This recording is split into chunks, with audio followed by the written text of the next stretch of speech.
channel. My name is Caroline and I make faith, book, and lifestyle videos. And today I want to talk about my favorite books I would recommend for you to read this spring. The first book on this list is Dream On by Angie Hockman.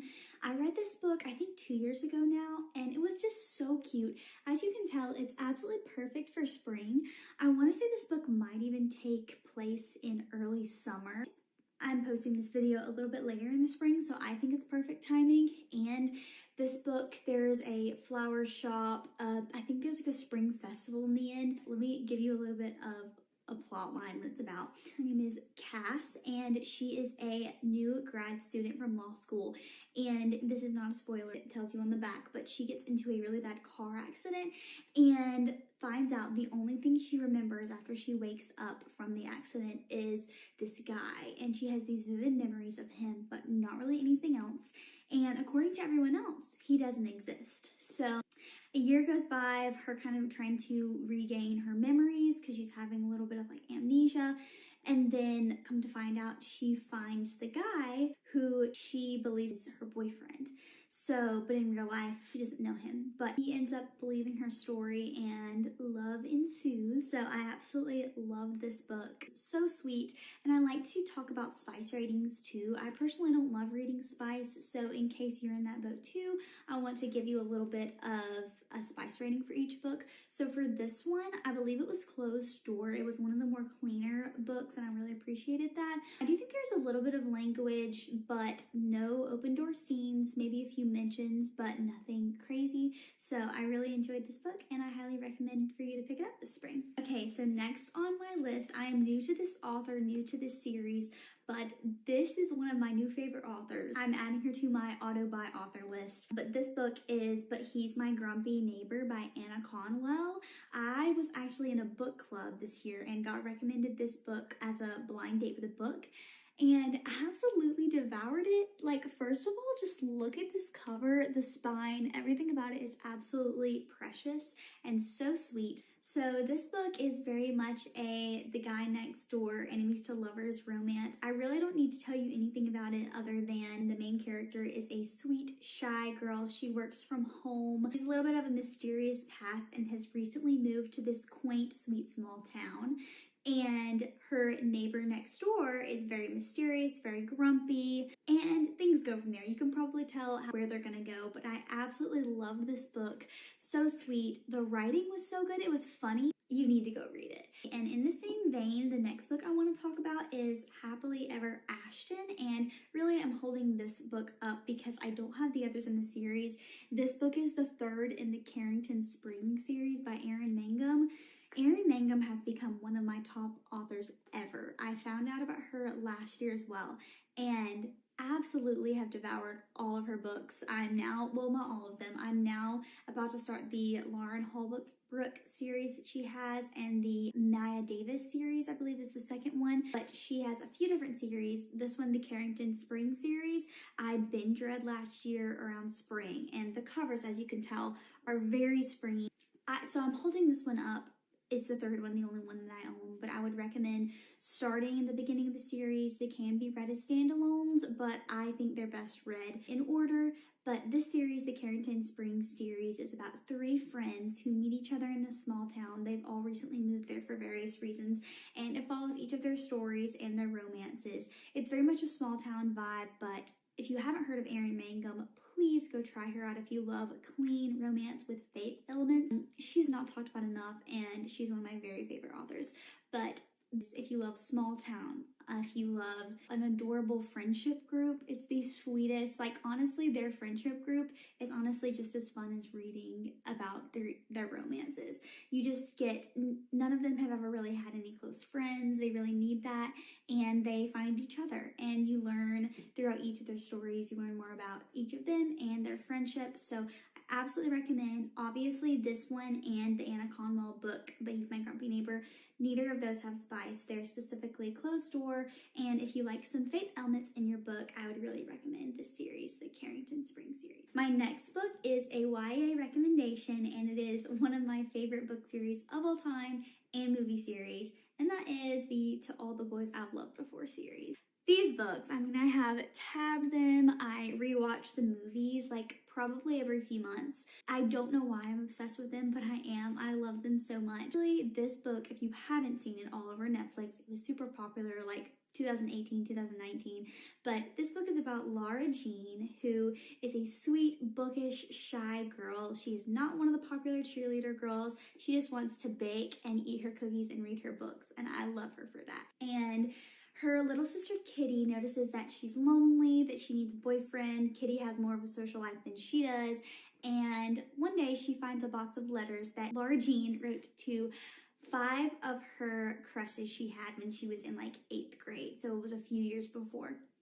She finds the letters, and for some reason, Lara Jean, silly Lara Jean, had addressed them and put them in envelopes and everything, and they were ready to be mailed out. So Kitty mails out these love letters. The romance actually keeps you on your toes very much throughout the series, but in this book, there is a jock, Peter Kavinsky, at her high school. He was one of the 5 guys, and what do you know, he finds the letter that Kitty mailed out, and then comes to Lara Jean about it, and Lara Jean doesn't know that Kitty mailed out the letters, so things go from there. There's a little bit of a will they, won't they, boy next door, there's a love triangle. It is amazing, so highly recommend. This is sweet, this is YA, it is closed door, no spice. There's a little bit of language, but pretty tame as far as those things go. I would highly recommend you pick this one up this spring. And I couldn't film this video without recommending Ready or Not by Cara Bastone. I read this gorgeous, gorgeous book last year when it first released, and this was my favorite book of 2024. Absolutely devoured this. My heart just flutters when I think back on this book. I will say, unexpected pregnancy trope. If you aren't a big fan, maybe let this recommendation go, but I will say I'm not a huge fan of unexpected pregnancy tropes in books, and I loved this book. I think part of what's so sweet about this book, which this isn't a spoiler, it is on the back of the book, but part of what is so sweet is the fact that the father of her child in this book actually isn't the love interest. It's actually one of the main girl's best friends. They've known each other for a long time. It's very much best friends to lovers, and the main male character, Shep, actually has my heart. He is a golden retriever, golden boy. I just love him. He's precious, such a sweetheart. So if you love that, I've also heard that Eve, the main character in this book, the main female character, is often compared to Lorelai from Gilmore Girls. So if you love Lorelai, you love this show, I would say definitely I recommend this book. The writing in this book is very funny. I was laughing out loud so many times. I cried in this book, so it's a roller coaster of emotions. It very much is sort of a journal and documentation of her pregnancy journey. It doesn't really even go a lot into like post-birth. It really is kind of just talking about her pregnancy journey and the whole, how her friends rally around her. You know, what is she gonna do? This isn't expected. So her job, you know, it really talks about what do I really want in life and what truly is important. And it is absolutely precious. I highly recommend. There was a little bit of spice in this book. I do think it is more of a new adult, so there is going to be a little bit more spice. It's not YA, but I definitely recommend if this kind of sounds like your vibe. Plus, if you can't tell from the cover, it's set in New York. I like to explain it as like the vibes of You've Got Mail, but in the spring. So absolutely gorgeous book. Love, love, love, and highly recommend. Okay, and next on the list is Picking Daisies on Sunday by, I'm going to butcher this, Liana. Cincotti. I probably said that wrong. I'm so sorry.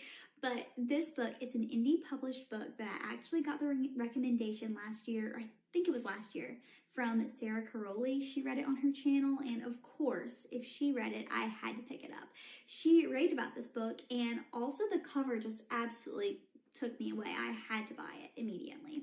So I did, and it's precious. It's very short. I think it's like 300 pages. This book is about Daniela and Levi, and this book is more of a college romance, so I loved that. And it is about a couple who dated early on. I think it was in high school. They broke up, and then years later, they randomly run into each other at a bar, and Levi asked Daniela to be his fake date for a wedding that he's going to in a couple weeks. This book is just adorable. It's set in New York City. She's also in like fashion school, so you get a lot of talk about what she wears, her different classes she's going to. So if you get that vibe, I would highly recommend this. I'm pretty sure there were like Taylor Swift references a lot, which I'm a Swiftie, I love that. There were a few different references that I loved. So if this sounds like your vibe, I would definitely pick it up. It is more YA, it's gonna be a little bit more cheesy, but if you just want a good time, a quick palate cleanser, I would definitely pick up Picking Daisies on Sunday. Next books that I'm going to be talking about, I read on my Kindle, so I'll just put them up here on the screen because I don't have the physical copies. But the first book I wanted to talk about is Love and Other Goals by Tracy Baack. This book I found, honestly, a couple weeks ago and just devoured it. I love this author. She's on Kindle Unlimited. I've only seen a few people talk about her, and I found Love and Other Goals on KU and decided to try it, and I loved it. It was so sweet. It's a college sports romance, and it is also a faith-based book, and I just feel like I haven't found any of those. Like, she's the first one that I found that I was like, I always wanted to read a college sports romance. I've tried a few, so not what I was looking for, and I was like discouraged. So I love that she's doing this. I love that she's writing clean, faith-based. So Love and Other Goals. It is about a girl who is in her senior year at a college in Brooklyn, and she is very focused on her goals. She is very focused on going to law school. Her mom is a lawyer, and so she wants to follow in her footsteps and go to a law school in California where her mom went, then be a partner at the law school, move back to where her mom lives and work with her. Anyway, and then the main male character in this book is a soccer player at the same college. The way she writes their romance and their chemistry, I mean, I was literally sitting there like blushing, giggling. I fully believed their romance. There's a lot of times I'm like, I don't believe you. You're gonna have to convince me, like that's just too cheesy, too insta-lovey. But it wasn't. The progression of their relationship was so realistic. It was so sweet, so intentional. So I had the best time with this. They're in a sorority, so you get fun little date parties, you get the fraternity party. She's also very involved in her Bible study community there. I think it's called Arrow in the book at her college. So she's very involved, and I loved getting to see her go to her Bible studies and her little parties, and it just took me back to being in college, and I just had such a fun time reading that. So highly recommend Love and Other Goals. I'm also currently reading Love and Other Chances, which is the second book in this series, and I'm loving it so far. So haven't finished it yet, but I think I'm gonna enjoy it just the same. The covers are also just adorable. I love the covers. So highly recommend those by Tracy Baack. Okay, I would be absolutely psychotic if I did not include this book in this video. So the last book that I've read I want to recommend to you is The Rose Bargain by Sasha Peyton Smith. I read this book probably a month ago, right after it came out, and oh my gosh, this might be my favorite book of this year. It is one of the only 3 5-stars I've given this year. Absolutely obsessed. If you love The Cruel Prince, Once Upon a Broken Heart, the Selection series, or if you just watched The Bachelor and you want a book to get you into reading or the fantasy world, please go read this right now. Like, what are you actually doing? This book is so good. It is gripping. It is beautiful. The writing, it's very much reminiscent of Once Upon a Broken Heart if you've read that series. Also, people are saying Bridgerton vibes, but with fairies. That's the simplest way I could put it. But it's just gorgeous. It's mysterious. They talk about the beautiful dresses and the magic. To give you a little bit of a synopsis, it is about a kingdom where I wouldn't even say a kingdom because it's set in the real world technically, but there's magic. But then there's part of the Fae world in it. Think of like Bridgerton vibes, but there is a prince and he is about to become king. He has to choose a wife, so they choose young women from the community to be a part of the competition to win his heart. And there's also a dynamic of, I can't believe I've already almost forgotten this because it's a crucial part of the plot, but the idea of the rose bargain is every one of the young women, when they become of age, kind of like the Debbie Shop vibes, they get to go to the queen and they get to ask for a bargain. And each bargain, they can ask for something, but she has to take something in return. So it would be, I'm going to make your face beautiful, but in return, I'm going to have to cut off your pinky. Or the fae always have some strange thing they take from them. They don't really know why they choose to take it from them. That's part of it, and it follows the main girl who is about to go and have her year and look for her husband. She finds out that the prince is looking for a wife. She decides to join the competition after her sister has mysteriously disappeared and they don't know where she went. She's trying to find her, and she thinks that maybe joining this competition she'll be able to find some answers. So you're following a mystery, you're following a romance, you have the fae world, magic, balls. I can ramble on and on about this book, clearly. So please go read that book. And then 2 of the books on my spring TBR that I have physical copies of that I wanted to talk about are Lulu's Cafe. This is a cute little paperback I got from Second & Charles, and I've had it on my TBR for a while. I really just need to pick it up and read it. I felt like the cover looks super cute for spring. I think Oshina recommended this book and she loved it, so I saw it in the store. I was like, I need to pick that up. I honestly don't really know that much about this. So Leah Allen, she is on the run from a violent past, arrived in a tiny river town, South Carolina, battered and broken, but ready to reinvent herself. By a stroke of fate, Leah is drawn to the southern hospitality of a small cafe. Lulu, the owner, offers her job, a place to stay, and a new lease on life. The second one is The Hobbit by J.R.R. Tolkien. I was supposed to read this book in high school. I think I did. I don't remember. I might have looked up the cliff notes for it. Honestly, don't really remember. I had to read Lord of the Rings, and I just found it boring, but that was also, I was probably 14. I wasn't really into reading yet, at least not reading classics, and now I've gotten where I love some, like, Pride and Prejudice is one of my favorite books. I've gotten a lot more into classics, but I want to read this one. I think it's Katie is reading, who read Lord of the Rings. She's very into J.R.R. Tolkien's books. So I really want to read it. She's so inspired me to pick it up. So I've had it on my TBR as well and have been avoiding it. So you guys convinced me to read this. I need to look up some like Pinterest board aesthetics for it, but I definitely want to pick this one up this spring. Okay, so I think that is all the books for this video that I want to talk about. I definitely want to start filming more, so let me know what you guys want to see. If you guys want a reading vlog or more recommendations, just let me know. I'm still getting ideas for what I want to do, but I definitely am going to be reading and posting a lot more, so stay tuned for that, and I will talk to you guys very soon.